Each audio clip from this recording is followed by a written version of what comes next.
isinya lebih kepada konsep masyarakat majemuknya ya. Masyarakat politik majemuknya tidak terbahas. Harusnya juga dibahas apa yang dimaksud masyarakat politik itu dihubungkan dengan konsep masyarakat majemuknya. Oke, gini ya. Indonesia itu disebut masyarakat majemuk dan masyarakat yang pluralis ya. Kalau majemuk lebih kepada 7 unsur budaya yang ada. Kalau pluralis lebih kepada beragamnya agama, ideologi, aliran kepercayaan atau sekte-sekte gitu kan. Itu istilah dikotomi yang berbeda antara majemuk dan pluralis. Indonesia pun dikenal dengan masyarakat yang pluralis dan masyarakat yang majemuk gitu kan. Selanjutnya Indonesia pun tipikal masyarakatnya partikularisme. Karena banyak etnik akhirnya mempunyai ciri khas masing-masing gitu kan. Partikular itu wilayah A dan wilayah B itu mempunyai ciri khas yang berbeda gitu kan. DKI Jakarta dengan Jawa Barat akan berbeda. Sehingga itu nanti kita sebut sebagai istilah budaya politik. Budaya politik muncul dari tradisi nilai sistem budaya yang muncul di wilayahnya. Efeknya terhadap perilaku budaya itu terhadap pandangan politik. Makanya tidak bisa terlepas juga ya, budaya di wilayah lokal jenius tertentu itu akan berpengaruh kepada pandangan politik. Kita kenal dengan istilah identitas politik ya. Jadi kemajemukan bangsa Indonesia itu, kemajemukan kita itu sudah menjadi ikon ya, politik.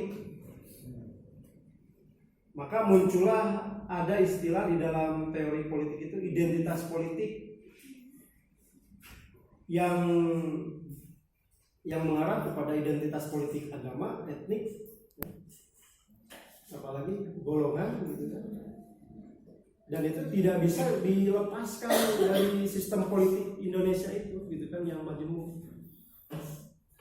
Makanya ikon-ikon politik yang berbasis agama itu muncul gitu kan, sebagai isu politik yang bisa dijadikan sebuah senjata mungkin bagi lawan politik gitu kan, menjatuhkan ras juga etnik gitu kan. Ini terbukti ketika di 2017 kan.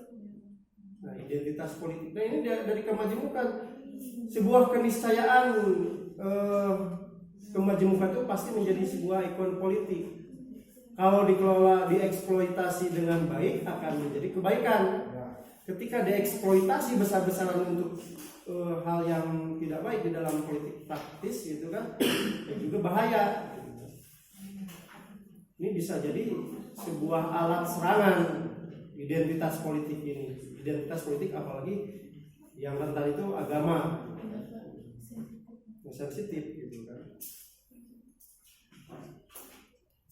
Etnosentrisme agama, etnosentris agama, fanatisme agama juga agama kan unsur budaya, agama unsur budaya, kan etnosentris, fanatisme agama yang berlebihan juga akan berpengaruh. Apalagi di negara kita demokrasi sebetulnya tidak harus menjadi permasalahan.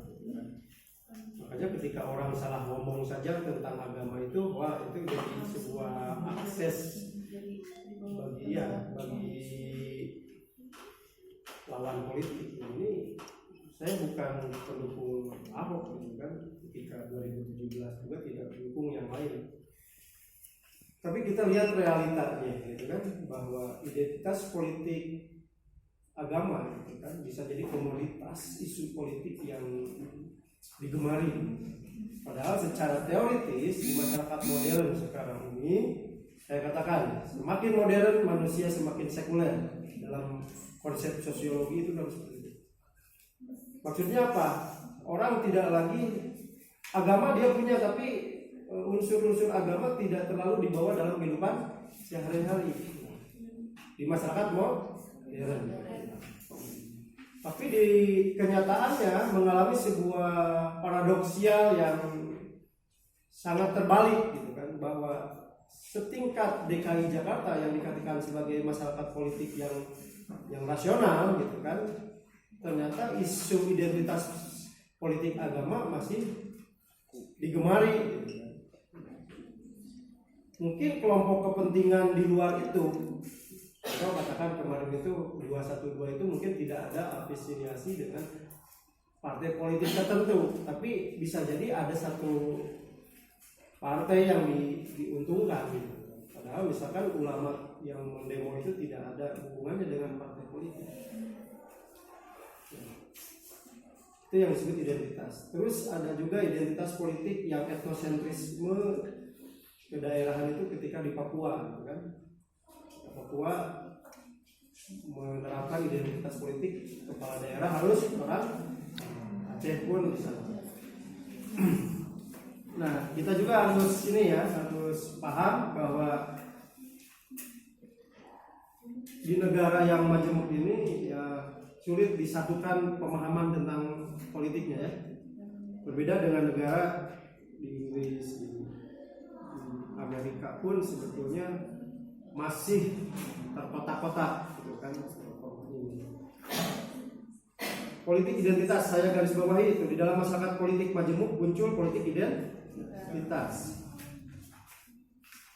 Yang saya sebutkan politik identitas itu bisa bersimbolkan agama, bisa bersimbolkan etnik, dan itu bisa jadikan sebuah identitas politik yang sangat penting. Makanya kita juga lihat nih, jangan selalu berpikir bahwa organisasi politik itu partai politik kan. Tapi ada kelompok di luar partai politik, tapi dia melakukan aktivitas politik, tapi posisinya sebagai kelompok penekan dan kelompok kepentingan. Coba yang seperti kelompok penekan dan kelompok kepentingan, ada yang berbasis agama kan? Ya. Ada yang berbasis etnik gitu kan? Ada, itu sebuah keniscayaan di dalam masyarakat politik majemuk. Makanya proses demokrasinya labil gitu kan. Tingkat Amerika saja gitu kan, yang demokrasinya sudah sudah matang, tetap saja isu agama juga ketika musim politik itu jadi sebuah isu yang digembar-gemborkan. Contoh LGBT juga jadi sebuah isu gitu kan di Amerika itu. Karena Demokrat dan Republik pun itu kan beda pandangan gitu kan, tetap ada. Ini nanti berkaitan dengan ketahanan masyarakat politik majemuk gitu kan. Kalau tidak dikelola dengan baik nih sistem politik yang majemuk ini, ya takut-takut kita seperti Yugoslavia kan, kayak Uni Soviet gitu kan. Itu kan majemuk kan, Yugoslavia kan gitu kan. Sekarang terkotak-kotak, negara-negaranya hilang gitu kan. Karena pemimpin solidaritas makernya Presiden Yugoslavia itu Josip Broz Tito itu ya, meninggal, ya hancur gitu kan. Kita pun perlu pemimpin yang menyatukan gitu kan. Status sosial terkotak-kotak kan. Ada idiomatika bahwa di dalam politik majemuk itu harusnya kepentingan bangsa di atas kepentingan pribadi. Nah, ini terbalik juga. Mode berpikir politik yang menempatkan standar rujukan itu, kalau etnosentris itu kan merujuk pada standar budayanya sendiri ya. Kalau berpikir etnosentris itu seperti chauvinisme, etnosentrisme itu. Jadi bahwa rujukan satu-satunya budayanya sendiri, tidak menerima budaya lain, itu kan bahaya di masyarakat majemuk. Ketika orang Sunda gitu kan datang ke mana gitu kan, yang namanya budaya kan bersifat subjektif kan. ya tidak bisa menstandarkan budaya orang budaya kita. Nah ini terkotak-kotak seperti itu. Punya politik kedaerahan yang setiap daerah menstandarkan berdasarkan budayanya. Itu etnosentris. Sentimen antar etnik juga, sentimen antar agama, sentimen antar golongan juga sebagai kelompok-kelompok di luar partai politik tapi mempengaruhi, kan? Nah, ini juga kalau tidak dikelola dengan baik ya ketahanan nasional kita karena kemajemukan bisa runtuh. Bagaimana mengantisipasinya? Ada konsep dalam ilmu komunikasi itu komunikasi antar budaya, komunikasi antar budaya. Ya, selanjutnya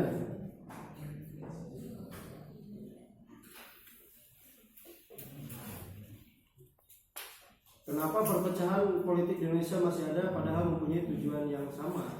Sebuah keniscayaan di dalam masyarakat politik majemuk perbedaan-perbedaan ini. Nah, ada kelompok yang liberal, ada kelompok yang konservatif. Kalau kelompok konservatif itu adalah kelompok yang mempertahankan status quo, tidak mau berubah. Kelompok liberal itu kelompok yang sangat terbuka dengan perubahan. Ini juga kita harus disadari, kan ada kelompok yang sangat konservatif, ada kelompok yang sangat liberal. Di Islam saja kan kita bisa membedakan kelompok sekte dalam agama Islam. Ini saya Muslim ya, kita tahu nih di agama lain mungkin ada juga. Kelompok Islam pun ada kelompok fundamental, kelompok garis keras. Ada kelompok moderat, ada kelompok liberal. Ketika kelompok dalam agama saja ada yang sifatnya fundamental, kita bisa lihat nih kelompok mana yang fundamentalis. Dia mempertahankan ya artinya eksklusif, kan? Eksklusif ya, tidak menerima hal-hal lain di luar keyakinannya. Contoh ketika saya sebutkan aja nih, KI misalnya itu Islam garis keras. Beda lagi dengan Islam moderat. Islam moderat itu Islam yang toleran. Ya. Islam toleran itu mungkin tidak terlalu liberal, tidak terlalu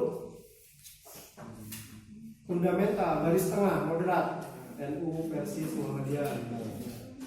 Mereka masih bisa menerima perbedaan. Tidak letterlock harus begitu. Ada kelompok Islam pluralis. Islam pluralis itu Islam yang memang dia menerima, ya, katakan Islam liberal, jil. Ada jaringan Islam Nusantara, ada jaringan Islam liberal. Kan orang-orangnya yang dia kaum intelektual tapi dipengaruhi oleh pendidikan barat, ketika pulang ke Indonesia itu dia mengadop gitu kan pemikiran Islam dengan pemikiran liberal. Ulil Absar Abdallah gitu kan.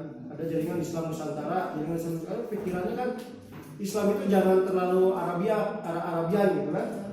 Ya harus sudah mengakulturasi budaya masing-masing gitu. Saking itu ya gitu kan. Saking toleransinya gitu kan. Eksklusif, moderat, plural gitu kan. Saking toleransinya berlebihan pun kita kan ketika orang liberal itu boleh mengucapkan selamat, boleh datang ke tempat ibadah lain, bahkan Jil itu bilang gitu kan untuk mendapatkan surga saja kan tidak harus dari Islam gitu kan. Di agama lain pun sama sangat, jadi agama itu benar, semuanya benar gitu kan. Kamu mencari surga tidak harus dari Islam, padahal yang ngomongnya dia Islam. Apa aku nggak pindah gitu kan? Ya itu pilihan gitu kan. Saya pengen dapat surga itu dari Islam gitu. Anda pun itu saking liberal. Ya, fundamentalis seperti itu. Ya, jadi itu di dalam satu golongan saja sudah akan berbeda-beda gitu kan kota-kota.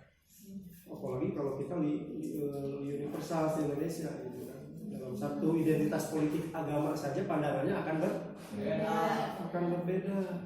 Saya kira sangat realistis gitu kan, untuk pasangan. Ada yang ditanyakan nggak? Jadi tidak semua ini waktunya mau habis ya.